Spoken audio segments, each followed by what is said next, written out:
श्री गणेशाय नमः। नागेंद्र हाराय त्रिलोचनाय भस्मांग रागाय महेश्वराय नित्याय शुद्धाय दिगंबराय तस्मै नकाराय नमः शिवाय। सर्व दर्शक मित्रों सुप्रभात, जय श्री गणेश। वी टीवीनी आ विशेष रजूआत भविष्य दर्शन कार्यक्रम ज्ञान आध्यात्मिकता અને જ્યોતિષનો આ ત્રિવેણી સંગમ। હું ડોક્ટર મહેન્દ્ર પંડ્યા આપ સૌનું હાર્દિક સ્વાગત કરું છું। બીજો જ્ઞાનની વાત આવતી હોય, ભક્તિની વાત આવતી હોય, આરાધનાની વાત આવતી હોય, પંચાંગની વાત આવતી હોય, આપના પ્રશ્નોની વાત આવતી હોય, દિવસ કેવો રહેશે આજે તો રાશિને ભવિષ્યની વાત આવતી હોય, શું કરવાથી લાભ થાય, શું કરીએ તો નુકસાન થાય, કયા મંત્રનો જાપ છે, એનું દાન કરવું જોઈએ એની વાત આવતી હોય, આ બધી જ વસ્તુઓનું આખું જે કહેવાય ને કે જ્ઞાનમય રસથાળ એટલે ભવિષ્ય દર્શન કાર્યક્રમ આપ સૌનું હાર્દિક સ્વાગત છે। શરૂઆત પંચાંગથી કરીએ। તદેવ લગ્નમ સુદિનમ તદેવ તારા બલમ ચંદ્ર બલમ તદેવ વિદ્યા બલમ દેવ બલમ તદેવ લક્ષ્મી પતે તે દ્રિયુગમ સ્મરામી। મિત્રો અંગ્રેજી તારીખ પ્રમાણે જોઈએ તો આજે ફેબ્રુઆરી મહિનાની 10મી તારીખ 2025 અને સોમવાર છે। આજે માઘ મહિનો ચાલી રહ્યો છે અત્યારે, શુક્લ પક્ષ અને આ ત્રયોદશી કહેતા 13 છે। પુનર્વસુ નક્ષત્ર છે, પ્રીતિ નામનો યોગ છે જે સવારમાં 10 કલાક અને 25 મિનિટ સુધી ચાલશે। ત્યારબાદ આયુષ્યમાન યોગની શરૂઆત થશે। તૈતિલ કરણ છે, રાશિ છે મિથુન, ક છ અને ઘ અક્ષર છે, તો મિથુન રાશિવાળા જાતકો માટે આજનો દિવસ મંગલમય રહેશે। પણ આ રાશિ ચાલશે સવારમાં 11 કલાક અને 55 મિનિટ સુધી અને ત્યારબાદ કર્ક રાશિની શરૂઆત થશે। તો સવારમાં 11 કલાક અને 55 મિનિટ સુધી જન્મ થાય એના માટે મિથુન રાશિ અને ત્યારબાદ કર્ક રાશિ રહેશે। આજે વિશ્વકર્મા જયંતિ પણ છે, આજે દિવસ શુભત્વને આપવા વાળો છે। જય ગણેશ। હવે વાત કરીએ મિત્રો આજે દિન વિશેષની અંદર। સામાન્ય રીતે એક ઈચ્છા દરેકના મનમાં ઉંમર થાય એટલે થાય। છોકરા થયા મોટા થઈ ગયા હોય તો મા બાપને ચિંતા થાય, વડીલોને ચિંતા થાય, પરિવારને ચિંતા થાય, હગાવાલાને ચિંતા થાય, પાડોશીઓને ચિંતા થાય કે હવે આવડો મોટો છોકરો થયો હોય લગ્ન ક્યારે કરશે, આવડી મોટી દીકરી થઈ ગઈ, છોકરી થઈ ગઈ, લગ્ન ક્યારે કરશે? આવો પ્રશ્ન દરેકને થાય। ઉંમર થઈ જાય એટલે દરેકને આ પ્રશ્ન ઉપસ્થિત થાય। હવે એવું નથી કે મા બાપ એના માટે છોકરા કે છોકરી જોતા નથી, સારું પાત્ર મળતું નથી, યોગ્ય મુહૂર્ત યોગ, યોગ્ય કન્યા પ્રાપ્ત થતી નથી। તો આવા સમયે દરેકના મનની અંદર જે એક ઈચ્છા જે હોય છે કે ભાઈ ક્યાં થશે, કોની સાથે થશે, જન્મ જ્યાં આપણો થયો છે, આપણો જે પોતાનું જે સ્થાન રહીએ છીએ ત્યાંથી કેટલી દૂર થશે, પાત્ર કેવું મળશે, એ યોગ્ય મળશે કે નહીં મળે, બીજા કોઈ સારા ખોટા યોગ છે કે નહીં, આ બધી વસ્તુઓ આપણને જ્યોતિષના માધ્યમથી જાણવા મળે। તો કાયમ ટીવીના માધ્યમથી પણ જ્યારે પ્રશ્ન પૂછાય છે ત્યારે મોટા ભાગે આ જ પ્રશ્ન આપણા ભાગ્યમાં આવે છે કે ભાઈ અમારા છોકરાના બેવિશાળ કે લગ્ન ક્યારે થશે, અથવા તો જે લગ્ન જીવનની અંદર સુખાકારી પ્રાપ્ત ન થતી હોય, રૂબરૂ જ્યારે મળતા હોય ત્યારે પણ આ બંનેને લગ્ન થયા અને 2 વર્ષ થયા, 2.5 વર્ષ થયા, મોટા ભાગનો સમય કન્યા પોતાના પિયર પસાર કરે છે, સાસરામાં આવતી નથી, ઘર બાંધતી નથી। તો એ ક્યારે ઘર બાંધશે, ક્યારે એના લગ્ન જીવનની સુખાકારી સારી મળશે, ક્યારે પતિ અને પત્નીના મનમેળ સારા રહેશે, ક્યારે એ કન્યા પોતાના સાસરા પક્ષને પોતાનો પરિવાર ગણશે, ક્યારે એના સાસુ સસરાને માતા પિતાનું સ્થાન આપશે, ક્યારે જેઠ જેઠાણીને મોટા ભાઈ ભાભીનું સ્થાન આપશે। તો આ બધી વસ્તુઓ અત્યારે વર્તમાન સમયે નહીં, આદિકાળથી ચાલી આવે છે મિત્રો। પણ અત્યારે થોડો યુગ બદલાયો છે, અત્યારે પસંદગીનું માધ્યમ થોડું ઊંચું થયું છે અને એના કારણે છોકરાને જે ભણાવવામાં આવે છે એ પ્રમાણે જ સામે પાત્ર મળવું જોઈએ, અથવા એની લાયકાત પ્રમાણે, ક્વોલિફિકેશન પ્રમાણે જ એને પાત્ર પ્રાપ્ત થવું જોઈએ। આવી કાયમ મા બાપને સારી ઈચ્છા રહેતી હોય છે અને કયા મા બાપ એવા હોય જે પોતાના સંતાનોનું સારું ન ઈચ્છે, પણ છતાં ન જાણ્યું જાનકી ના થાય, સવારે શું થવાનું છે કોઈ ખબર નથી પડતી આપણને। તો મિત્રો આવા સમયે આપણા ઋષિ મુનિઓએ આપેલા જ્યોતિષ શાસ્ત્રને ખાસ પ્રાધાન્ય આપવું પડશે। જ્યોતિષ શાસ્ત્રમાં રહેલા ગ્રહો મને તમને સૂચિ ભલે કદાચ સત્ય સુધી ના પહોંચાડે પણ એનો માર્ગ બતાવે છે કે આવું થવાની સંભાવના છે। સંભાવના મતલબ કે મોટા ભાગે જો તમારી જન્મકુંડળી સાચી હશે, જન્મ તારીખ, જન્મ સમય સાચો હશે તો આ થવાની સંભાવનાઓ છે। તો આ સંભાવનાઓને ઉત્પન્ન થાય અને સંભાવનાઓ જેને કે જન્મે અને એના કારણે મોટી થાય તો એના પાછળની કારણો કુંડળીની અંદર રહેલા ગ્રહબળને જોવા પડે મિત્રો। ક્યારેક ક્યારેક જોજો અમે આંખ બંધ કરીને કહી દઈએ કે આનો સ્વભાવ તેજ હશે અને મા બાપને કહેવું પડે કે આ સ્વભાવ તેજ છે। ક્યારેક ક્યારેક લગ્ન થયા પછી એમ કે ભાઈ આનું એક વખત છૂટું થયું હશે તો એના મા બાપને કહેવું પડે કે હા છૂટું થયું છે। ક્યારેક ક્યારેક એવું પડે કે ભાઈ સામેવાળાનો વાંક નહીં આપણો વાંક છે, અને એના કારણે આ વસ્તુ અને મા બાપને કહેવું પડે કે આ સાચી વાત છે મારા. તો આ બધું શેના આધારે મિત્રો જોઈ શકીએ છીએ? તો ગ્રહોના આધારે તો જોઈ શકીએ છીએ. 52 ની બહાર તો જવાની ક્યાંય વાત નથી. તો આ 7 જે આપણા મુખ્ય પ્રધાન આપ ગ્રહો છે, રાહુ અને કેતુ ગણીએ તો 9 ગ્રહો છે, અને કુંડળીની અંદર 12 રાશિ છે, અને 12 રાશિનું પ્રભુત્વ છે દરેક સ્થાન ઉપર. અને એવું જ એક સ્થાન છે, એ 7મું સ્થાન છે, જેને આજે આપણે ચર્ચવાનું છે, એ છે લગ્ન જીવન. આમ તો લગ્ન એટલે જોડાણ થાય, કોઈ એવા મિલન આત્માઓનું થાય છે કે જે ઘણા સમય સુધી આપણે એમને ઓળખતા પણ નથી હોતા, અને એની સાથે વ્યભિચાર થાય, એની સાથે વિવાહ અને લગ્ન થાય, અને લગ્ન જીવનના એક પવિત્ર બંધનમાં વિવાહના યુગમાં બંધાઈએ, અને પછી બધા જ આપણા માટે ગૌણ બની જાય, આપણા માટે પતિ અને પત્નીના સંબંધો મુખ્ય બની જાય. તો આવું એક તત્વ જેને કહી શકાય પ્રેમનું, એ પ્રેમ એ વિવાહ છે મિત્રો. તો આ વિવાહના યોગ ક્યારે ઉભા થાય? તો એના માટે કુંડળીમાં તમારા 7મું સ્થાન જોવું પડશે. એનું કારણ છે કે વિવાહમાં એ 7મા સ્થાને બહુ જ મહત્વ આપવામાં આવે છે. પોતે જ્યારે જન્મ ધારણ કરે ત્યારે પૂર્વ દિશામાં ઉદિત રાશિ થાય અને જન્મ લગ્ન કહેવાય. અને જન્મ લગ્નથી ગણતા જે 7મો ભાવ છે, 7મું જીવન, એ લગ્ન જીવન માટે ગણવામાં આવે છે. તો આવા સમયે લગ્ન યોગ, પહેલા તો પ્રશ્ન એવો થાય, દરેક મા બાપને થાય, પોતેને પણ થાય, જેને લગ્ન કરવાના, કે મારા લગ્ન કઈ દિશામાં થશે. તો એના માટે મિત્રો કદાચ આપણે એક હળવો, આમ તો બહુ ઊંડાણ છે આની અંદર, પણ કદાચ ઊંડાણમાંથી થોડું ઘણું લેવું હોય તો આપણે લઈ શકીએ. કારણ કે જેટલો આપણે બેંકની અંદર ખાતું ખોલાવીએ અને ખાતા નંબર હોય ને પછી આપણને કાર્ડ આપવામાં આવે છે, ક્રેડિટ કાર્ડ, ડેબિટ કાર્ડ જે આવે, એના જે આંકડા જે છે, બરાબર, એ પિન કહીએ આપણે, એ પિન કઈ 10 આંકડાની 12 આંકડાની ના હોય, એ પિન 4 આંકડાની જ હોય. પણ 4 આંકડા જો પિનના તમારા વ્યવસ્થિત હોય તો તમારું ખાતું તમે પોતે ખોલી શકો છો. મારા તમારા ભાગ્યનું જે સર્વૈયું પરમાત્માએ આપણને પૂર્વજન્મના સંચિત કર્મોના આધારે આપ્યું છે, એને ખોલી શકવાની તાકાત આપણામાં છે. તો કે હા, જોઈ શકાય, અડસઠો કરી શકાય. તમે 3 રાશિને પ્રાધાન્યતામાં લઈ લ્યો. જો તમારે કઈ દિશામાં લગ્ન થવા, એ નક્કી તમારે કરવાનું છે. મારે તો એ ખાલી એથી માર્ગદર્શન આપવાનું છે. નક્કી તમારે કરવાનું છે, જોવાનું છે, ઘરની અંદર બધાની કુંડળીઓ જોવાની છે કે શું હકીકતમાં બન્યું છે. અને જો 180% બન્યું હોય ત્યારે એ સિદ્ધાંત બની જાય છે આપણા માટે. તો મિત્રો 3 પ્રકારે કુંડળીની અંદર 7મા સ્થાનમાં રાશિ આપણે જોઈએ છીએ. એક રાશિ ચર જોઈએ છે, એક રાશિ સ્થિર જોઈએ છે, અને એક રાશિ દ્વિસ્વભાવ જોઈએ છે. તો તમે આંગળીના વેઢે, તમે ગણી લો, તમને 12 રાશિ જો આવડતી હોય તો આંગળીના વેઢે પહેલી આવે ચર રાશિ, બીજી આવે સ્થિર રાશિ, અને ત્રીજી આવે દ્વિસ્વભાવ રાશિ. તો એ પ્રમાણે 12 રાશિને તમે જોઈ લો. તો 12 રાશિની અંદર મેષ, વૃષભ, મિથુન, કર્ક, સિંહ, કન્યા, તુલા, વૃશ્ચિક, ધન, મકર, કુંભ અને મીન. ઉપરના જે આંગળાના અગ્રભાગની અંદર જે આવે છે એ બધી ચર રાશિ આવે છે. વચ્ચેના ભાગની અંદર આવે છે એ બધી સ્થિર રાશિ આવે છે, અને નીચેના ભાગની અંદર આવે છે એ બધી દ્વિસ્વભાવ રાશિ આવે છે. તો એ પ્રમાણે મેષ, વૃષભ અને મિથુન, કર્ક, સિંહ અને કન્યા, તુલા, વૃશ્ચિક અને ધન, મકર, કુંભ અને મીન. તો આ પ્રમાણે 12 રાશિને આપણે ચર, સ્થિર અને દ્વિસ્વભાવમાં જોડીએ છીએ. હવે તમે જુઓ, ઘણી વખત એવું બને કે તમારા લગ્ન એ ઘરથી બહુ નજીક થાય, કોઈ છોકરો સામે જ રહેતો હોય, સારો ગમતો હોય, અને મા બાપની મંજૂરીથી લગ્ન થઈ જાય, અથવા તો પ્રેમ વિવાહ થઈ જાય. તો આવા યોગ કઈ રીતે બને છે? તો એના માટે જે કઈ ચર જે છે એ 7મા સ્થાનમાં ચર રાશિ પડી હોય ત્યારે મોટા ભાગે આ વસ્તુ આપણને જોવા મળે છે કે એના લગ્ન 70 કિલોમીટર 80 કિલોમીટરની નંદના ભાગમાં આપણને જોવા મળે છે. હવે તેથી તમે ઉપર જાઓ તો ચર, પછી આવે સ્થિર.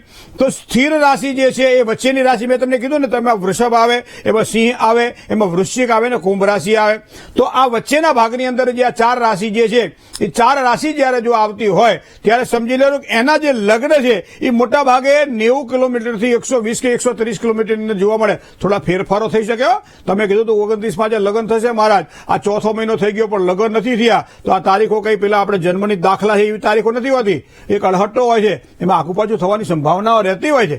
તો આ મારે આપણે જે કહેવું છે, જન્મકુંડળીના આધારે ઋષિ મુનિઓએ આપણને જે સંશોધનો કરી, જે તત્વ જે આપ્યું છે એની વાત છે. તો એ પ્રમાણે ચર રાશિ પ્રમાણે તમે જોવા જાઓ તો ચર રાશિની અંદર મેષ આવે, કર્ક આવે, તુલા આવે અને મકર રાશિ આવે. તો આ રાશિવાળા જાતકોના જન્મ મોટા ભાગે થાય. હવે દ્વિસ્વભાવ રાશિમાં 170 કિલોમીટરથી 180 કિલોમીટર, 120, 200 કિલોમીટર, 250 કિલોમીટર આવા દૂર લગ્નના યોગ આપણને જોવા મળે છે. આ એક અડહટ્ટો આપણે જોઈ લીધો. હવે બીજો પ્રશ્ન તરત એ આવે કે લગ્ન દેશમાં થશે કે પરદેશમાં થશે? તો આ વસ્તુ કુંડળીના આધારે તમે જોવા જાઓ, કુંડળીની અંદર સામાન્ય રીતે જે 7મું સ્થાન છે એ લગ્નનું સ્થાન છે, અને 7મા સ્થાનથી જેને કહેવાય કે પોતાની જન્મકુંડળીમાં જે 12મું સ્થાન છે, જે 7મા સ્થાનથી 6થું, તો એને કહેવાય છે પરદેશનું સ્થાન. 7મા સ્થાનનો સ્વામી ગ્રહ જો 12મા સ્થાનમાં પડ્યો હોય, અથવા 12મા સ્થાનમાં રહેલા ગ્રહને 7મા સ્થાનના ગ્રહોની સાથે ક્યાંક સંબંધ થતો હોય, એ મિત્ર ક્ષેત્રી બનતા હોય, યુતિમાં હોય, દ્રષ્ટિમાં હોય, તો એવા સમયે એ દીકરીના લગ્ન પરદેશ થવાની સંભાવના સંભાવનાઓ અથવા એ દીકરાના વિવાહ પ્રદેશ થવાની સંભાવનાઓ પણ કુંડળીના આધારે એક જોઈ શકાય છે. હવે ત્રીજો પ્રશ્ન મોટો સૌથી અગત્યનો એ છે કે છોકરાને ઘરનું ઘર હશે કે નહીં હોય.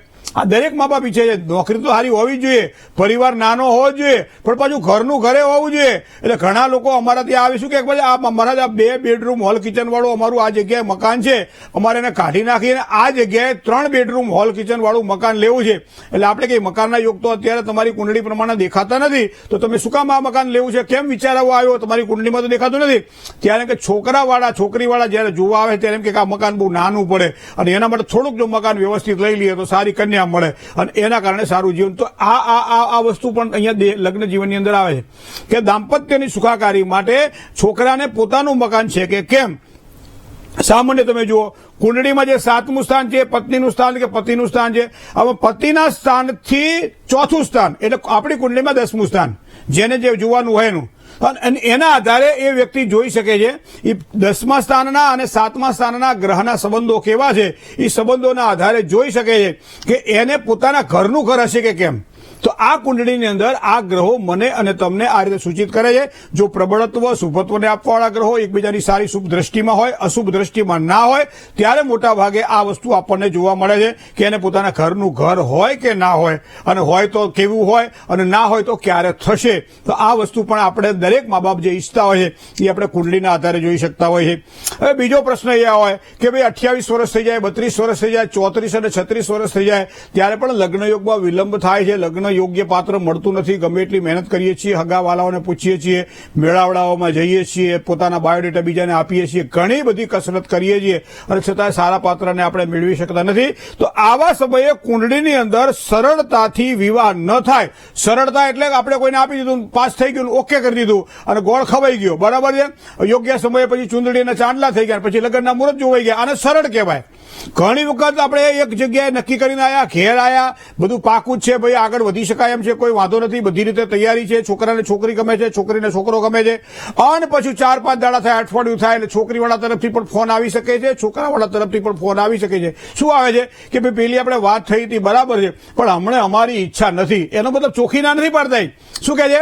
હમણાં અમારી ઈચ્છા નથી, તો તમે તમારી રીતે બીજું કંઈ સારું શોધી લેજો. એનો મતલબ એવો થાય કે કુંડળીમાં એવા કયા ગ્રહો હોઈ શકે કે બધું ગોળ ખાઈ લીધો છે, પરસ્પર બેસી સારી વાતો કરી લીધી છે, અને છતાંય ક્યારેક ક્યારેક 4થા-10મા દિવસે આ સમાચાર આપણને જોવા મળે. તો એની પાછળના કયા કારણો હોઈ શકે? સગપણ થઈ ગયું હોય, લગ્ન થવાની વાર હોય, બધું ખરીદાઈ ગયું હોય, એમ કે પાનેતરથી માંડી બધી વસ્તુઓ ખરીદાઈ ગયું હોય, અને પછી ક્યાંક ડિસ્પ્યુટ ઉભા થાય ને એના કારણે છોકરી છોકરાવાળાની સાથે ક્યાંક ને ક્યાંક પારિવારિક અથવા તો બંને વચ્ચે પ્રીતિનો અભાવ દેખાય, અને એના કારણે કોઈ પણ એક વ્યક્તિ તરફથી એમ ના પાડી દેવામાં આવે કે ભાઈ અમારે લગ્ન કરવા નથી. ક્યારેક ક્યારેક તો મેં એવું જોયું છે કે પત્રિકાઓ છપાઈ ગયા પછી પણ લગ્ન કેન્સલ થયાના દાખલા છે. તો આ વસ્તુ કુંડળીમાં આપણે જોવા જઈએ તો ક્યારે બને? આપણે બહાર નથી જવું મિત્રો, આપણે બીજી બધી ઘણી બધી વસ્તુઓ છે. કુંડળીમાં આ બધા યોગો ક્યારે બને કે છેક સુધી આપણી પહોંચેલી પોઝિટિવ આપણી જે વાતો છે એ નેગેટિવ પરિવર્તિત થાય ને એના કારણે કુટુંબમાં, સમાજમાં, વ્યવહારમાં બધી જગ્યાએ આપણે કઈ નાક કપાણું આપણું. તો એના પાછળના કારણમાં ગ્રહબળને કઈ રીતે આપણે જોવા પડશે. તો આ બધા જ ગ્રહોને જોતી વખતે અમે ઘણી વખત સૂચન પણ કરીએ છીએ કે ભાઈ આવું થાય તો આવું કરવું, પણ સુગ્ન મા બાપ હોય અને એટલે એમ લાગે બ્રાહ્મણો પોતાને માટે વિધિ કરાવડાવે છે, માટે આ વિધિ ના થાય તો ચાલે, અને વિધિ ન કરે, લખી દીધા પછી પણ ન કરે, અને વર્ષ 1.5 વર્ષ પછી આવે કે આવું થયું છે, તો આનું શું કારણ હોઈ શકે? તો આપણે કે અમારું લખેલું કાગળિયું કાઢો. એ કાગળિયું કાઢવામાં ચોખ્ખું લખ્યું છે કે 7મા સ્થાનમાં રાહુ હોવાના કારણે 2 લગ્નની સ્થિતિ ઉપસ્થિત થાય છે. તો એવા સમયે દીકરી હોય તો એને કુંભ વિવાહ કરાવો, દીકરો હોય તો એને અર્ક વિવાહ કરાવો. 4થા સ્થાનમાં રાહુની ઉપસ્થિતિ થાય છે તો દીકરી હોય તો કુંભ વિવાહ, દીકરો હોય તો અર્ક વિવાહ કરાવો. તો પછી શું કે અમે કરાવી નાખેલો, તો કરાવી નાખેલો હોય તો બીજી વખત કેમ કરાવવું પડે? ક્યારેક ક્યારેક કેવું બને કે હૃદયની અંદર જયારે ધબકાર થોડા ઓછા થઈ જાય, બરાબર, અને એવા સમયે આપણે પેસમેકર મૂકતા હોય છે કે એના કારણે નળી આપણી થોડી પોળી થાય અને શ્વાસોશ્વાસની ક્રિયામાં આપણને અવગડતા ના પડે, બરોબર. પણ એનું પૂર્ણ વિરામ નથી, એ ક્યારેક તો પછી બગડે જ. એ પ્રમાણે જન્મકુંડળીમાં રહેલા આ ગ્રહો મને તમને સૂચિત કરતા હોય, પણ છતાં ભાગ્ય ભૂલાવે. અમે બીજું કંઈ ના કહીએ, અમે શું કહીએ? ભાગ્ય ભૂલાવે. તમે આ વસ્તુ કરી હોય ને તોય ઘણી વખત થાય, એવું નથી કે ના થાય, પણ આ બધી વસ્તુઓને મિત્રો ધ્યાનમાં રાખવી પડે છે. દાંપત્યની સુખાકારી માટે હંમેશા કુંડળીમાં 3 ગ્રહોને પ્રાધાન્ય આપજો. એક શનિને પ્રાધાન્ય આપજો, છે, દીર્ઘકાળનો ગ્રહ છે, લાંબા સમય સુધી પોતાની રાશિ ભોગવે છે. બીજું સ્થાન આપજો દાંપત્યના કારક ગ્રહને ગુરુને ધ્યાન આપજો. ગુરુ કુંડળી અંદર જો પાપાક્રાંત બનતો હોય, ગુરુ જયારે આમ જેમ કે પોતાનું બળ ન હોય ત્યારે, અને દાંપત્યનો કારક એક શુક્ર ગ્રહ છે, એ શુક્રને તમે જોજો. આ ત્રણ વસ્તુઓને જુઓ અને પછી એમ કે સ્વભાવની દ્રષ્ટિએ જુઓ તો મંગળ જોવો પડે, આત્મવિશ્વાસની દ્રષ્ટિએ તો સૂર્ય જોવો પડે, મનોબળની દ્રષ્ટિએ જુઓ તો ચંદ્ર જોવો પડે. કેવી એની વાણી છે તમે જોજો. બુધને વાણી સાથે કલ્પ્યો છે. બુધને કુંડળીમાં આજકાલ ધ્યાન નથી આપતા, પણ જે કંઈ બગડે છે ને એ બધું વાણીના કારણે જ બગડે છે. જે કોઈ ડિસ્પ્યુટ ઉભા થાય છે દાંપત્ય જીવનમાં એ વાણીના કારણે જ થાય છે. એકબીજાના વાણી જયારે વઢાય અને એકબીજાનું જયારે બોલ્યું ન સમજાય અથવા તો એવી રીતે વાણી ઉચ્ચાર થાય કે જેના કારણે બધા ટુકડા થઈ જાય, તો એનું મૂળ કારણ બુધ છે. તો જન્મ કુંડળીમાં રહેલા આ બુધને પણ મારે તમારે જોવો પડશે. આમ તો સામાન્ય બુધ તો સૂર્યની આજુબાજુ જ ફરતો ગ્રહ છે અને મોટા ભાગે જન્મકુંડળીમાં બધી જ જગ્યાએ તમને બુધાદિત્ય યોગ જોવા મળે છે. તો મિત્રો આ સરળતાથી લગ્ન થાય એના માટે આટલા ગ્રહોને ધ્યાનમાં રાખવા પડશે. એક શનિને, ગુરુને, મંગળને અને રાહુને. તો આ પ્રમાણે ધ્યાનમાં રાખો. 1, 4, 8 અને 12મા સ્થાનમાં જયારે રાહુની ઉપસ્થિતિ હોય, 1, 4, 7, 8 અને 12મા સ્થાનમાં જયારે મંગળની ઉપસ્થિતિ હોય, બુધ જયારે રાહુ સાથે જોડાયેલો હોય, ત્યારે ગુરુ જયારે મેષ રાશિમાં કે વૃશ્ચિક રાશિમાં હોય અથવા સિંહ રાશિમાં હોય, ત્યારે શનિ વૃશ્ચિક રાશિમાં હોય, ત્યારે લગ્ન જીવનની અંદર અચૂક કાંઈક ને કાંઈક તો ફોલ્ટ છે જેના કારણે લગ્નમાં વિલંબ થાય છે. આટલી વસ્તુઓ ધ્યાનમાં રાખજો તો લગ્ન જીવનની ખૂબ જ સારી સુખાકારીની પ્રાપ્તિ થશે. જય ગણેશ. મેષથી માંડી અને મીન રાશિ સુધીના જાતકોનો કેવો રહેશે આજનો દિવસ વાત કરીએ નાનકડા વિરામ બાદ. વિરામ બાદ સૌ દર્શક મિત્રોનું હાર્દિક સ્વાગત છે ભવિષ્ય દર્શન કાર્યક્રમમાં. રાશિ મંડળની વાત કરતા પહેલા એક કોલર મિત્ર સાથે વાત કરી લઈએ જે બચારા ક્યારના રાહ જોઈને ઉભા છે. Hello hello. જય ગણેશ. જય ગણેશ. કેમ છો? હાજી, ક્યાંથી બોલો છો? રાજકોટ થી વાત કરું છું. મારું નામ તુષારભાઈ. તુષારભાઈ મારું નામ છે. જી. જન્મ તારીખ મારી છે 23/5/1983 અને જન્મ છે રાજકોટમાં અને સમય છે રાત્રે 8:55. બરાબર. અચ્છા, હવે સવાલ એ હતો કે અત્યારે મારે બિઝનેસ પાપડનો છે. આપણે ઘઉંના પાપડ, ચીકિયા પાપડ ને જે બધું આવે ને એ છે. હવે એમાં લેણું કેવું છે? કારણ કે એમાં પ્રોગ્રેસ કરવાનું થોડું કરું ત્યાં વળી બ્રેક લાગી જાય છે. સામાન્ય રીતે તમારો જે વ્યવસાય છે એ જીવન જરૂરિયાત જેને કહી શકાય અને એમાં તમે જે લોટનો ઉપયોગ કરતા હોય તે સિંહસ્યાધિપતિ સૂર્ય, સાતવા જે ભાગ્યસ્થાન છે ને એનો સ્વામી સૂર્ય છે અને આજીવિકાના સ્થાનનો સ્વામી બુધ છે. હવે અહીંયા સૂર્ય તમે કુંડળીમાં જુઓ તો એ બેઠેલો છે ખાડાના સ્થાનની અંદર, ચડાવ ઉતાર જોવા મળે. ભગવાને બુદ્ધિ ખૂબ સારી આપી છે કારણ કે ભાગ્યસ્થાનનો માલિક 5મા સ્થાનમાં છે તો પરિણામ સારા આપશે. હવે સૂર્ય અને મંગળ આને અંગારયોગ કહેવામાં આવે છે અને એમાં પાછું અહીંયા મંગળ છે ને અસ્તંગત પણ બની જાય છે, અધિશત્રુ પણ બને છે, 6ઠ્ઠા સ્થાનમાં છે. માટે તો મંગળને પોતાનું બળ મળતું નથી એટલે ભાગ્ય થોડુંક નબળું પડે છે. એથી તમે આગળ જાઓ તો ચંદ્ર અને શનિ તો આ બંને વિષયોગ કરે છે. વિષયોગના કારણે ઘણી વખત એવું થાય 100 લીટર તમારી પાસે દૂધ હોય તો એ 100 લીટરને દૂધને ફાળવા માટે ખાલી એક નાનકડો ફટકડીનો ટુકડો કાફી હોય છે, એ દૂધને ફાડી નાખે. એ જ પ્રમાણે ક્યારેક ક્યારેક આપણી જે બચાવેલું જે ધન હોય ક્યારેક ક્યારેક નીકળી જાય, ઓચિંતાનું ઉડી જાય, કાં તો લાભસ્થાન છે. તો મને લાગે છે કદાચ અનુકૂળતા હોય, ધર્મ પ્રત્યે વિશ્વાસ અને શ્રદ્ધા હોય અને બેસીને કંઈક સારું કામકાજ કરવું છે આવી જો ગણતરી હોય તો એક શનિ અને અહીંયા જે ચંદ્ર છે એના વિષયોગના દોષનું નિવારણ થાય, અંગારયોગના દોષનું નિવારણ થાય તો સારી સફળતાની પ્રાપ્તિ થાય. સૂર્યનું રત્ન ધારણ કરો તમારા ધંધાના ડેવલપમેન્ટ માટે. અને સૂર્યમાં જે રત્ન આવે છે 4 થી 6 કેરેટનું લેજો. સોનામાં ના પહેરી શકાય તો પંચધાતુમાં પણ પહેરી શકાય, હોનું અત્યારે ભડકે ભરે છે, પંચધાતુમાં પણ પહેરી શકાય. તો એ વીટી તમે જમણા હાથની ત્રીજી આંગળીમાં વિધિપૂર્વક ધારણ કરો અને દરરોજ સવારમાં સૂર્યનારાયણને જળ ચડાવવાનું રાખો. તો આ કરશો તો તમારા વ્યવસાયમાં ખૂબ જ તમને સારી સફળતા મળશે. જય ગણેશ. બીજા કોલર મિત્ર સાથે વાત કરી લઈએ. હલો. હેલો. જી. જય ગણેશ. જય ગણેશ બેન. મારા ભાઈ વિશે પ્રશ્ન છે. ક્યાંથી બોલો તમે? મીઠાપુરથી. મીઠાપુર ઓખા. હા. બરાબર. ભાઈ શું કરે તમારા? મારા ભાઈ છે એ આઈટીઆઈ નું કરેલું છે ને અને 6 વર્ષથી આ કામ ધંધો બધો બંધ છે ને એને વિદેશ જવું છે તો યોગ ક્યારે છે? જન્મ તારીખ કઈ દો મને તમે? 28/1/1983. જન્મ સ્થળ બપોરના 12 વાગે ને જન્મ સ્થળ ગામ રાજપરા. બપોરે 12 વાગે. હા.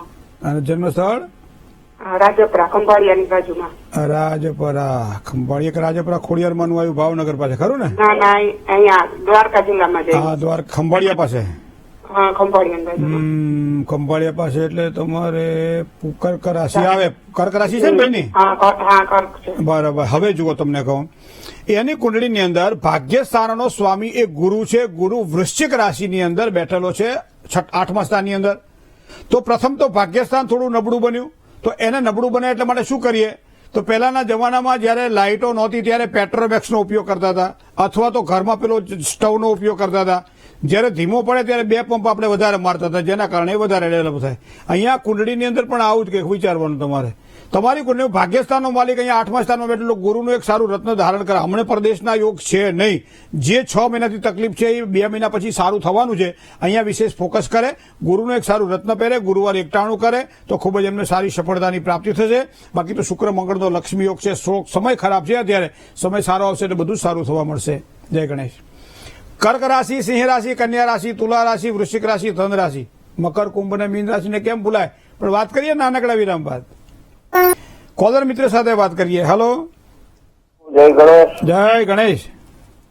જામનગરથી ગોરધનભાઈ બોલું છું. જી. મારે એક મારી દીકરીના દીકરા વિશે પૂછવું હતું. એની જન્મ તારીખ છે 22/9/2009, મંગળવાર રાત્રે 7:45 વાગે, અને સ્થળ છે જામનગર. બરાબર. હવે એ ભણવામાં થોડોક નબળો બહુ છે. 22/9/2009. હા, 22/9/2009. બરાબર. કેટલા વર્ષ થયા એને? એને લગભગ 16મું વર્ષ ચાલે છે. લગભગ નહીં, પરફેક્ટ 16મું વર્ષ ચાલે છે. 15 પૂરા થયા ને 5 ઉપર ગયા. બરોબર, લટકાના.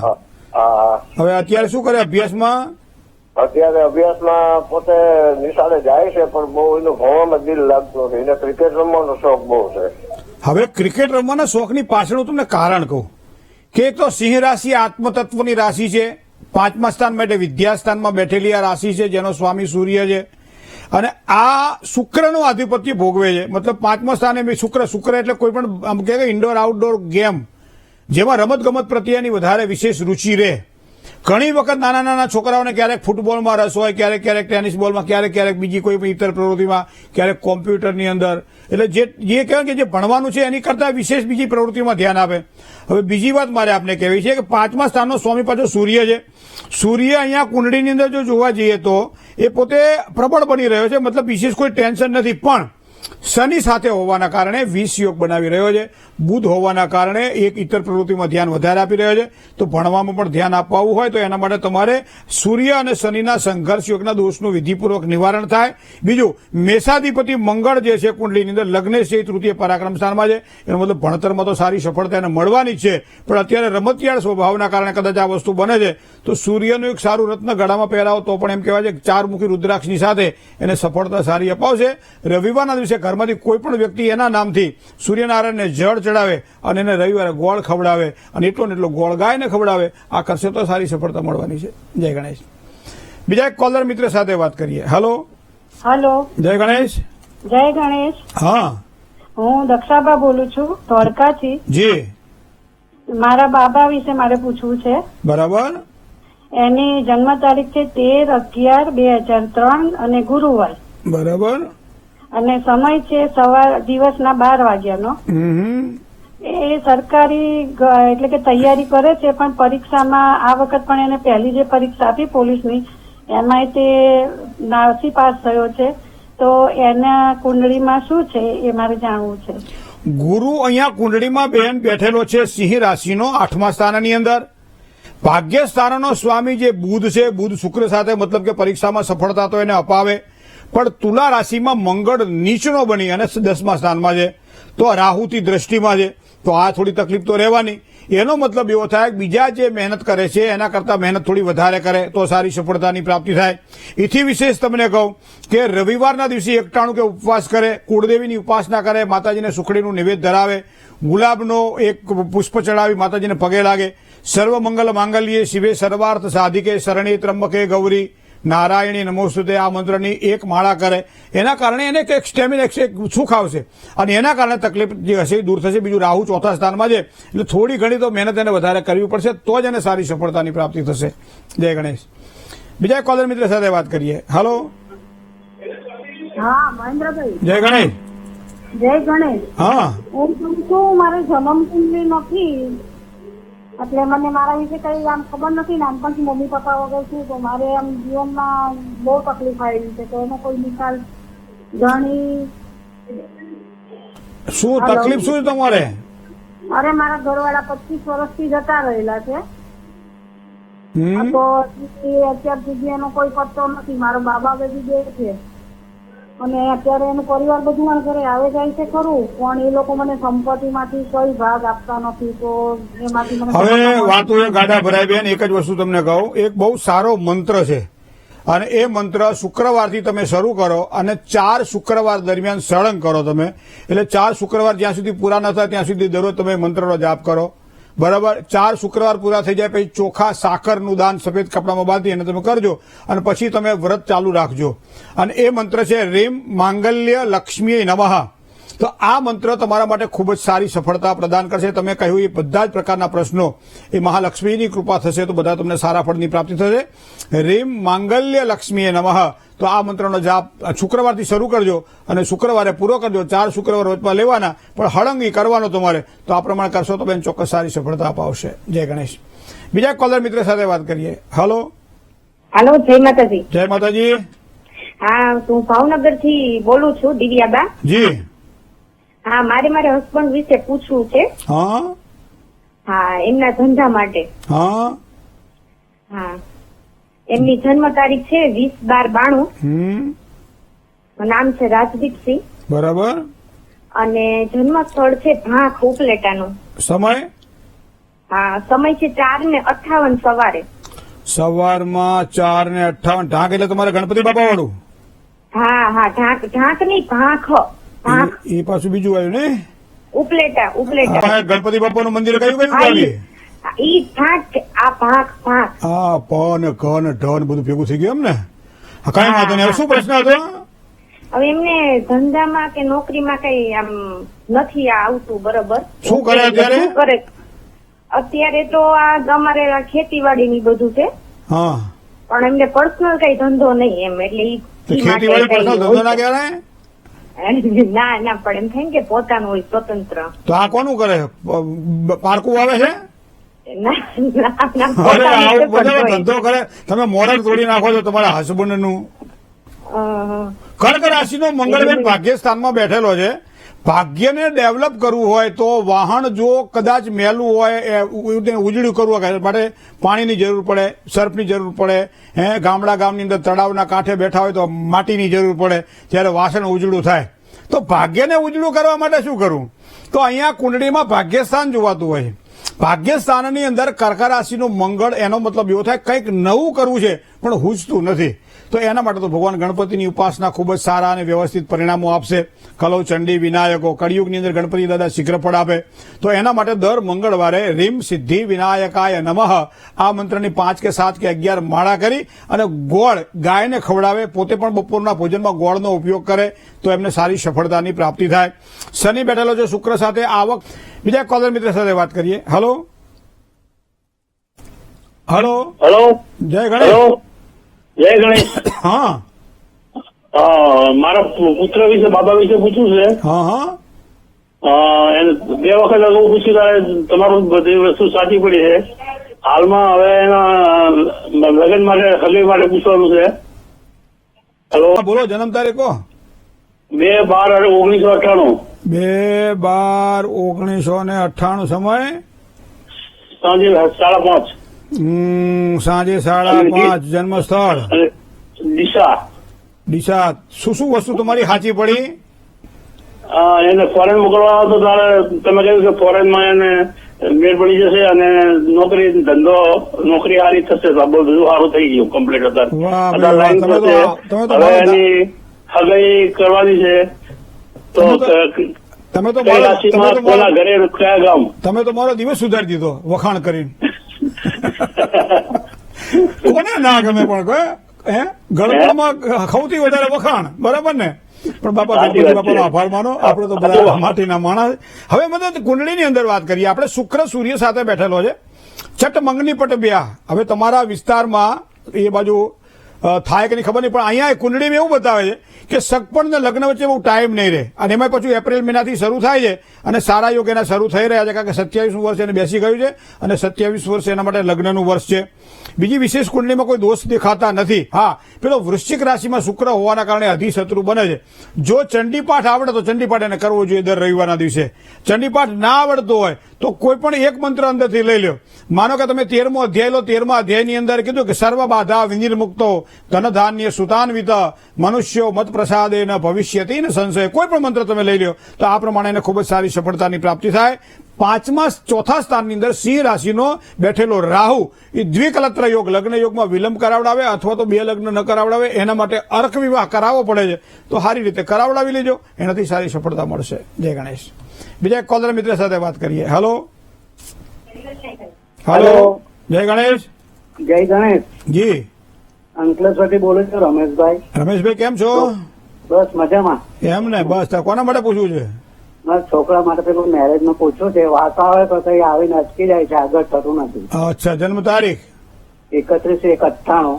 31/1/1998. સમય 11 વાગે સવારમાં 11 વાગે. જન્મસ્થળ અંકલેશ્વર.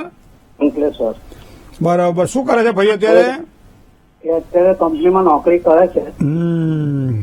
હવે એની કુંડળીમાં તમે જુઓ કે 11મા સ્થાનમાં, 12મા સ્થાનમાં અને 1લા સ્થાનમાં બધા જ ગ્રહો એક જ જગ્યાએ કુંડાળું વળી પડ્યા છે. હવે સૂર્ય, બુધ તો કે 11મા સ્થાનમાં, ચંદ્ર, કેતુ, મંગળ અને ગુરુ તો કે 12મા સ્થાનમાં, અને શનિ તો કે દેહ ભાવમાં. એક રાહુ પડ્યો છે 6ઠ્ઠા સ્થાનમાં. બહુ વિપરીત અસર ઉભી કરાવડે. લગ્નમાં તમે કીધું ને કે છેક સુધી વાતને લઈ જાય, ફેંદી નાખે, આગળ વધવા દે નહીં. પણ એની પાછળ કુંભ રાશિની અંદર મંગળ સાથે રહેલો ગુરુ પણ જવાબદાર છે, 12મા સ્થાનમાં છે. અને એના માટે આપણે કહીએ છીએ કારણ બને ત્યાં સુધી બૃહસ્પતિ શાંતિની પૂજા કરાવડાવી, જેનાથી સારો લાભ થાય. અને બીજી વસ્તુ એ કે ભાગ્યસ્થાનનો માલિક એ મંગળ છે, તો મંગળ અહીંયા કુંડલીની અંદર 12મા સ્થાનમાં, એટલે થોડુંક દૂર લગ્ન થાય તેવી શક્યતાઓ દેખાય છે. જન્મ જ્યાં થયો છે ત્યાંથી દક્ષિણ દિશામાં લગ્ન થાય. કન્યા રાશિથી, વૃશ્ચિક રાશિથી, કુંભ રાશિથી અને સિંહ રાશિથી, 4 રાશિથી સારું લેણું પણ છે. અને અંકલેશ્વરથી સુરત કે થોડુંક આગળ જાઓ એટલે જ્યાં આપણો સમાજ હોય ત્યાં લગ્ન થવાની શક્યતાઓ અહીંયા દેખાય છે. તો કુંડળીમાં વિશેષ તો કોઈ બીજી ટેન્શન છે નહીં. જય ગણેશ. જેની આજે જન્મ તારીખ છે, જેની આજે મેરેજ એનિવર્સરી છે, શુભત્વને આપવા વાળી વાતનો પણ વિચાર કરીએ એક નાનકડા વિરામ બાદ. વિરામ બાદ સૌ દર્શક મિત્રોનું હાર્દિક સ્વાગત છે ભવિષ્ય દર્શન કાર્યક્રમમાં. મિત્રો, જે વ્યક્તિઓને રૂબરૂ મુલાકાતની ઈચ્છા હોય તો એના માટે ખાસ એક અગત્યની સૂચના. 12 તારીખથી માંડી અને 18 તારીખ સુધી પ્રયાગરાજ કુંભના મેળામાં જવાનું હોવાથી 12 થી 18 તારીખ દરમિયાન મળવાનું મુશ્કેલ બનશે. 19 તારીખ પછી એપોઇન્ટમેન્ટ લઈને આપ ચોક્કસ આવી શકશો. આપનું સ્વાગત છે. તારીખ યાદ રાખજો, 12 તારીખથી માંડી અને 18 તારીખ સુધી પ્રયાગરાજ કુંભ સ્નાન માટે જવાનું છે. તો આ સમય દરમિયાન આપને મળી શકાશે નહીં. જય ગણેશ. જેની આજે જન્મ તારીખ છે એવા તમામ દર્શક મિત્રોને પહેલા તો ખૂબ ખૂબ શુભકામનાઓ. કોઈ પણ કામ સુખાકારી વાળું જોઈએ ત્યારે એમ કહેવાય છે કે અંધારાની અંદર, સોયની અંદર આપણે દોરો પરોવી શકીએ નહીં. એના માટે પ્રકાશની રાહ જોવી પડે, મતલબ અજવાળાની રાહ જોવી પડે. તો એ પ્રમાણે કદાચ કોઈ સમય એવો હોય, ગઈ વખતનો સમય તમારા માટે કદાચ જો સારો ના હોય અને એના કારણે યોગ્ય કાર્ય ન થયા હોય, ચાહે તમારા પોતાના અભ્યાસની બાબતમાં હોય, ચાહે નોકરીમાં પ્રમોશનની વાત હોય, ચાહે પગાર વધારાની વાત હોય, ચાહે સ્થળાંતરની વાત હોય, ચાહે ધંધાની અંદર વિકાસની વાત હોય, ચાહે પારિવારિક પ્રીતિની વાત હોય, ચાહે પોતાના મનપસંદ પાત્ર સાથે વિવિશાળ કે વિવાહની વાત હોય, ચાહે સ્વાસ્થ્યની વાત હોય, એ બધું જ કદાચ મને લાગે છે આ વર્ષ દરમિયાન ગણપતિ બાપાની કૃપાથી તમને સારી રીતે પ્રાપ્ત થવાનું છે. એનો મતલબ એવો થાય કે તમારું મનોબળ મજબૂત બનશે, તમારું આત્મબળ મજબૂત બનશે અને તમારા કાર્યમાં ઈશ્વરની કૃપા, તમારા ઈષ્ટદેવના આશીર્વાદ તમને પ્રાપ્ત થશે. હવે આ બધી જ સફળતા માટે તમારે શું કરવાનું છે? નિયમિત સવારમાં સૂર્યનારાયણ ઉગે એ પહેલા 12 મિનિટ પહેલા ભગવાન સૂર્યનારાયણને જળ ચડાવવાનું રાખો. કદાચ એવી આપણને ટેવ પડી ગઈ હોય કે ભાઈ ઉઠીએ છીએ શાંતિથી, સવારમાં શું ઉતાવળ છે, ક્યારેક ક્યારેક નોકરીએ જવાનું હોય ત્યારે તો દોડાદોડી કરતા હોઈએ છીએ, પણ રજાના દિવસો આવે ત્યારે 10, 10:30, 11 વાગ્યા સુધી વિરલાઓ અને સૂતા આપણે જોયા છે, બરાબર. તો એનો મતલબ એવો થાય તમે સૂર્યના ઉદય પછી જેટલા વધારે તમે ઊંઘો છો, જેનો ખાસ આજે જન્મ તારીખ છે, એવા લોકોને ખાસ પોતાના ચહેરા પર જે ચમક જો જોઈતી હોય, એક ક્રાંતિ જોઈતી હોય, એક આત્મવિશ્વાસ જોઈતો હોય, તો સૂર્યનારાયણ ઉગે એ પહેલા ઉઠી અને સૂર્યનારાયણને જળ ચડાવવાનું રહેશે. હવે જળને જો અર્ઘ્ય બનાવવાનો હોય તો તાંબાના લોટાની અંદર જે પાણી આપણે ભરીએ છીએ એની અંદર થોડું કંકુ નાખો, થોડા ચંદનના છાંટા નાખો, ચોખા પધરાવી અને જો અનુકૂળતા હોય પુષ્પ હોય તો એ પુષ્પ રાખી અને ભગવાન સૂર્યનારાયણને જળ ચડાવીએ તો સારામાં સારી સફળતા થાય. સૂર્યનારાયણનું જળ ચડાવતી વખતે જે જમીન ઉપર પડે છે એમાંથી ત્રીજી આંગળીને અંદર પાણીમાં ડબોળી અને તિલક સ્વરૂપે જો તમે મસ્તકની અંદર ભગવાન સૂર્યનારાયણના તેજને ધારણ કરો તો સમજી લો તમારું આખું અઠવાડિયું સારું જાય, બરાબર. પણ નિયમિત રીતે કરેલા ભગવાન સૂર્યનારાયણની ઉપાસના તમને ખૂબ જ સારી સફળતા અપાવશે. રવિવારના દિવસે અને ત્યાં સુધી ગાયને ગોળ અને રોટલી ખવડાવવાનું રાખો, એના કારણે તમારું તેજ વધશે. કોઈ પણ કાર્ય જયારે કરો ત્યારે નિયમિતતા પૂર્વક કરો. આજનું કામ કાલ ઉપર, કાલનું કામ પરમ દિવસે ન છોડ દો. કાલ કરેશો આજ કર, આજ કરેશો અબ. આ જો વસ્તુ તમે ધ્યાનમાં રાખશો તો મને લાગે છે બધા જ કાર્યો ગણપતિની કૃપાથી તમારા પૂર્ય થવાના છે. સારામાં સારા ફળ આ વર્ષ દરમિયાન તમને મળશે. હવે જેની આજે મેરેજ એનિવર્સરી છે, જેની આજે લગ્ન તિથિ છે, દાંપત્ય જીવનનું સારું અને સાચું સુખ ક્યાંથી મળે છે, કેવી રીતે મળે છે અને એના માટે શું પ્રયત્ન કરવા પડે છે. મિત્રો, ક્યારેક ક્યારેક વડીલોની સલાહ લેવામાં પણ એક શાણપણ હોય છે. એનું કારણ છે કે વૃદ્ધાણામ વચનત ગ્રાહ્ય આપતકાલે કદાચન. ઉંમરલાયક વ્યક્તિ નહીં, જ્ઞાનની અંદર જે વૃદ્ધ હોય, પરિપક્વ થયેલા હોય એવા વ્યક્તિઓની આ વર્ષ દરમિયાન જો સલાહ સૂચન લેશો તો દાંપત્ય જીવનમાં સારી સફળતાની પ્રાપ્તિ થશે. બધી જ બાબતોમાં આપણે સાચા હોઈએ એવું જરૂરી નથી હોતું. ક્યારેક ક્યારેક આપણે ખોટા પણ હોઈએ છીએ, પણ એ આપણે ખોટા છીએ આપણને સમજાવશે કોણ, આપણને સત્યના માર્ગે વાળશે કોણ? તો કે આ વર્ષે વડીલો વાળવાના છે. જે વડીલોની સાચી સલાહ અને સાચું સૂચન તમે ગ્રહણ કરશો તો તમને ચોક્કસ દાંપત્ય જીવનમાં સારી સુખાકારીની પ્રાપ્તિ થશે. સંતાન પ્રાપ્તિ અથવા સંતાનની સુખાકારીની સારી ઈચ્છાઓ આ વર્ષ દરમિયાન થોડી મળી શકે તેવી શક્યતાઓ પ્રબળ બની રહી છે. તમારો પોતાનો કોન્ફિડન્સ વધશે, એના કારણે પારિવારિક પ્રીતિ વધશે, ઘરમાં બે પૈસા બચશે. કોઈ નવી વસ્તુઓ ખરીદવાની હોય, મકાન, મિલકત કે કોઈ પણ જમીન જાગીર ખરીદવાની હોય, જાયદાદ ખરીદવાની હોય, ઘરેણું ખરીદવાનું હોય, ઘરમાં કોઈ સારા પ્રસંગ ઉત્સાહથી ઉજવવાના હોય, આ બધી બાબતોમાં આ વર્ષ તમારા માટે શ્રેષ્ઠ રહેવાનું છે. હવે કરવાનું શું? ગુરુવારના દિવસે નજીકમાં જો કોઈ કેળ હોય તો કેળની અંદર પાણી નાખવાનું, અને એ પણ ગોળનું પાણી, અને ઓમ બૃહસ્પતયે નમઃ આ મંત્રનો જાપ કરી પ્રદક્ષિણા કરો. હવે માનો કે કેળનું ઝાડ નથી તો નજીકમાં કોઈ રામજી મંદિર હોય તો દર ગુરુવારે રામજી મંદિરમાં જવાનું, 2 મુઠ્ઠી ચણાની દાળ લઈ જવાની, થોડીક સાકર અથવા તો ખાંડ લઈ જવાની, ભગવાનને અર્પણ કરવાની, બરાબર છે. તો આ પ્રમાણે ઓમ રીમ રામ રામાય નમઃ આ મંત્રનો જાપ કરવાનો. ખૂબ જ સારી સફળતાની પ્રાપ્તિ થશે. મનોઈચ્છિત કામનાઓની પૂર્તિ થાય એવું સુંદર મજાનું આ વર્ષ ભગવાન ગણપતિએ દાંપત્ય જીવનની સુખાકારી માટે આપના માટે નિર્માણ કરેલું છે. હવે વાત કરીએ તન્મે મનઃ શિવ સંકલ્પ મસ્તુ. શુભત્વની વાત કરીએ મિત્રો તો આજે અંકશાસ્ત્રની દ્રષ્ટિએ ધ્યાનમાં રાખીએ તો 1નો અંક આજના દિવસ માટે ખૂબ જ સારો લાભ કરાવડાવે છે. સૂર્યનારાયણનો અંક છે. 1નો અંક એ સૂર્યનો અંક છે.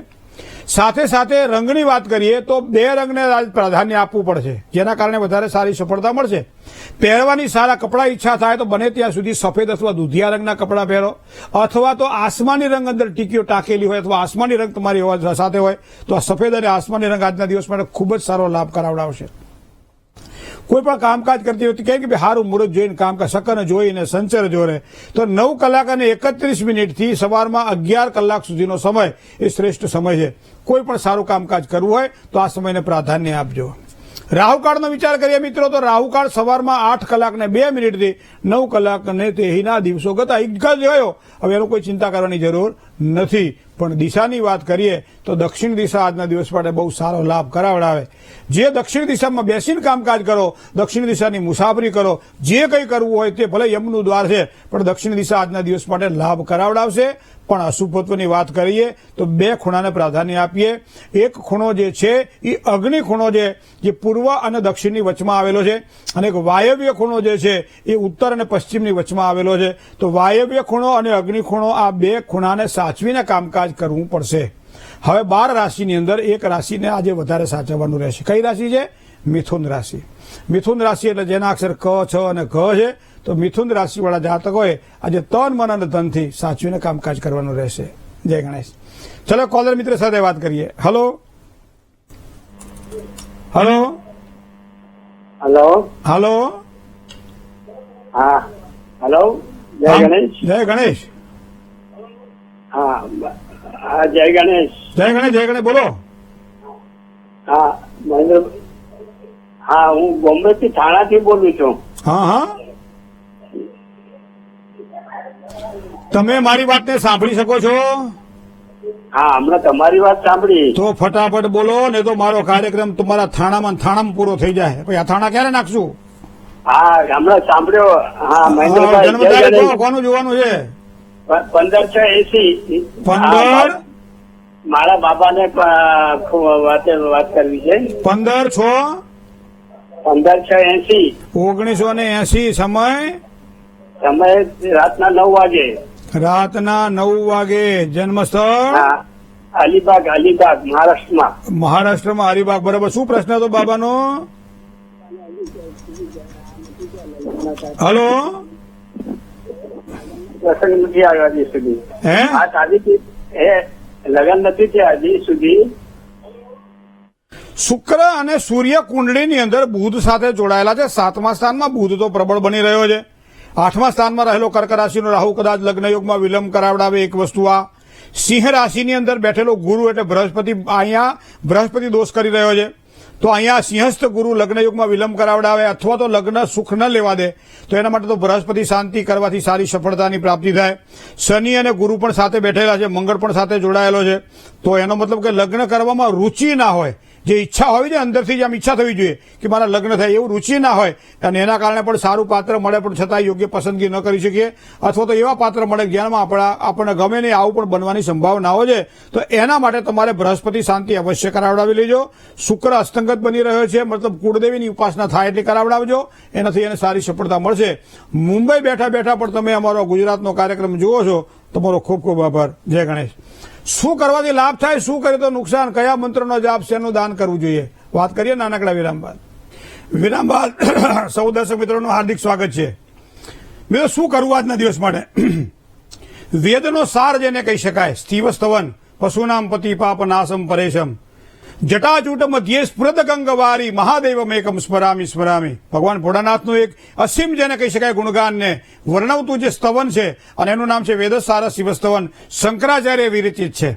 આજના દિવસ માટે મહાદેવજીના મંદિરમાં બેસી અને જો આ શિવ સ્તવનનો પાઠ કરવામાં આવે તો એમ કહેવાય છે કે નાશે રોગ મિટે, બધી જ પીડાઓમાંથી મુક્તિ થાય અને સાથે સાથે સારા આરોગ્યની પણ પ્રાપ્તિ થાય. આજ પાઠ કરવા જેવો ખરો, કારણ કે માઘ મહિનાના શુક્લ પક્ષની ત્રયોદશી અને એમાં શિવનું સાનિધ્ય મળે એટલે સમજી લો આપણું કાર્ય સરળ બનશે.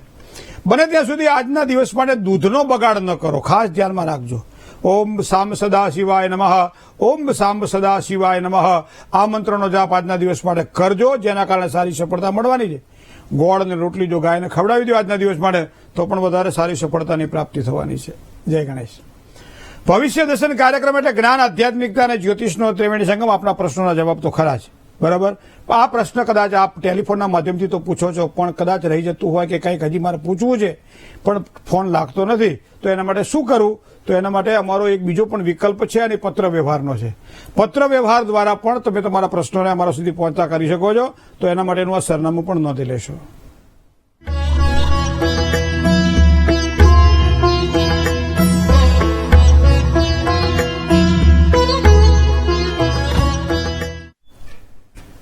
પૂર્ણમદઃ પૂર્ણમિદં પૂર્ણાત પૂર્ણમુદચ્યતે પૂર્ણસ્ય પૂર્ણમાદાય પૂર્ણમેવાવશિષ્યતે. ભવિષ્ય દર્શન કાર્યક્રમ આજે બસ આટલું જ. આવતીકાલે નવા વિચારો સાથે ફરીથી મળશું. મને ડોક્ટર મહેન્દ્ર પંડ્યાને રજા આપશો. આપનો દિવસ મંગલકારી રહે. શુભકામનાઓ સૌ સ્નેહી મિત્રોને. જય ગણેશ.